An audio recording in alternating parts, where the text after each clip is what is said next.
আসসালামু আলাইকুম। সবাই তো কথা বলবে লিওনেল মেসিকে নিয়ে, সবাই কথা বলবে যারা মাঠে খেলেছেন তাদেরকে নিয়ে। তবে গোলবারের নিচে যিনি দাঁড়িয়েছিলেন তার অবদান নিয়ে আসলে খুব বেশি কথা হয় না। এই জায়গাটা খুবই আন্ডাররেটেড এবং এই জায়গাটা খুবই থ্যাঙ্কলেস একটা জব। এমিলিয়ানো মার্টিনেজ এরকম একটা হাই প্রেসিং এর গেমে বেশ ভালো কিছু জায়গা অবলম্বন করেছেন, যে কারণে আসলে এই ভিডিওটা আমি করতে বাধ্য হয়েছি। প্রথমত, সাবিৎসারের একটা ফ্রি কিক, জোরালো ফ্রি কিক তিনি আটকে দিয়েছেন, সেটা তো একটা খুব গুরুত্বপূর্ণ বিষয় ছিল। কারণটা হচ্ছে সাবিৎজারকে আমরা জানি যে খুব লং রেঞ্জের জোরের সঙ্গে শট নিতে পারেন, যেটা তিনি বরুশিয়া ডর্টমুন্ডের হয়ে করে থাকেন।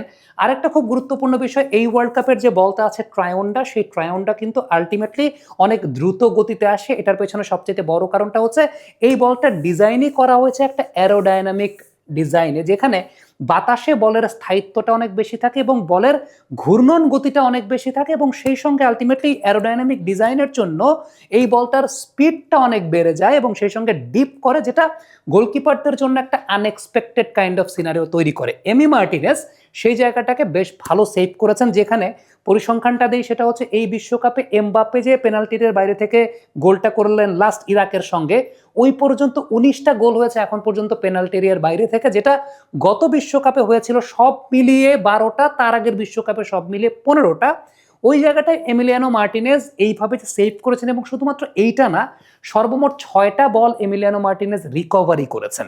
এটা একটা গুরুত্বপূর্ণ স্ট্যাটিস্টিক্স। আরেকটা খুব গুরুত্বপূর্ণ বিষয় হচ্ছে এমিলিয়ানো মার্টিনেজ লাস্টের দিকে আমরা দেখছিলাম যে অস্ট্রিয়া কিন্তু সাইড থেকে অনেক ক্রস করছে, সেগুলোকে খুব ভালো মতো গ্রিপ করতে পারছিলেন। That was another thing.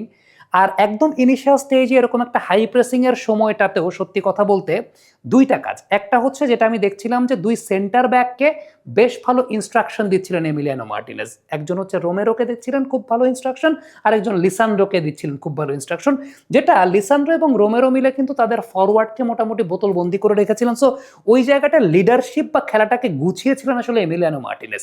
আরেকটা খুব গুরুত্বপূর্ণ বিষয় হচ্ছে এরকম একটা হাই ইন্টেন্সিটির কিংবা হাই প্রেসিং এর গেমে বল পায়ে রাখাটা এমিলিয়ানো মার্টিনেজ বেশ ভালো করেছেন, অর্থাৎ বলটাকে পায়ে রেখেছেন এবং সেই জায়গাটাতে ছোট ছোট পাস কিন্তু তিনি আসলে তার সেন্টার ব্যাকদেরকেও দিয়েছেন। সর্বমোট খুব সম্ভবত 26টা বা 29টা টাচ এমিলিয়ানো মার্টিনেজ দিয়েছেন।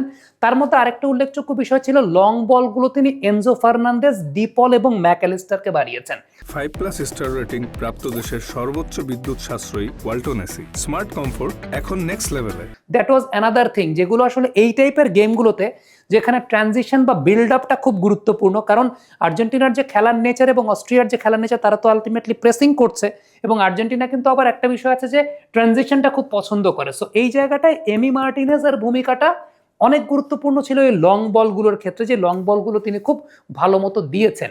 ডেফিনেটলি তিনি তো ফ্রি কিক একটা সেভ করেছেন। আরেকটা জায়গায় আমি বলবো, রান তিনি যেভাবে নিয়েছিলেন, মাথায় যে বলটায় ব্যথা পেয়েছিলেন, ডেফিনেটলি ওই রানটা, আমি একটা বিষয় বলবো, তিনি যদি একটু আগেও দৌড়াতেন বা আর একটু পরেও রানে যেতেন, দুইটাই বিপদের সম্ভাবনা ছিল। একটু আগে রান করলে সেটা ওভার রান হয়ে যেত, একটু পরে রান করলে সেটা ডিলে হয়ে যেত।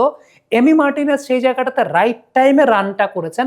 That was another thing. আমি বলবো যে এই ম্যাচটাতে এমি মার্টিনেজ একটা খুব গুরুত্বপূর্ণ ভূমিকা রেখেছেন, যেটা পুরোপুরি আসলে genuinely very much underrated. Back to back দুইটা match Emi Martinez clean sheet দিলেন।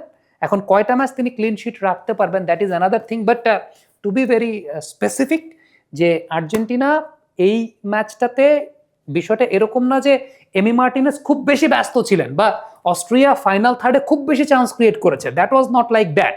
কিন্তু এই যে হঠাৎ হঠাৎ যখন ঘটনাগুলো ঘটেছে, এটা কিন্তু আবার খুব ডিফিকাল্ট একটা বিষয়। সেটা হচ্ছে যে আপনার পুরো ম্যাচে হয়তো বা আপনার কাছে খুব বেশি আসছে না, হঠাৎ একটা, বিশেষ করে আপনি যখন 1-0 গোলের লিডে থাকবেন, আর্জেন্টিনা তো দীর্ঘ সময় পর্যন্ত 1-0 গোলের লিডে ছিল, 1-0 গোলের লিডে থাকাটা এই টাইপের ম্যাচে খুব ডেঞ্জারাস। তো ওই জায়গাটায় যেভাবে সেন্টার ব্যাকদেরকে সামলেছেন, তারপরে বিল্ড আপে যেভাবে এমি মার্টিনেজ হেল্প করেছেন, লং বল বলি, পায়ে বল রাখাটা তার অনেক আজকে খুব প্রশংসিত একটা জায়গা ছিল। সো এই জায়গাগুলো আমার কাছে মনে হয় যে অনেক বেশি মাত্রা ইম্পর্টেন্ট ফ্যাক্টর ছিল আর্জেন্টিনার এই জয়ের পেছনে। কমেন্ট বক্সে আপনাদের মন্তব্য মতামত জানতে চাই, লিখে পাঠাবেন।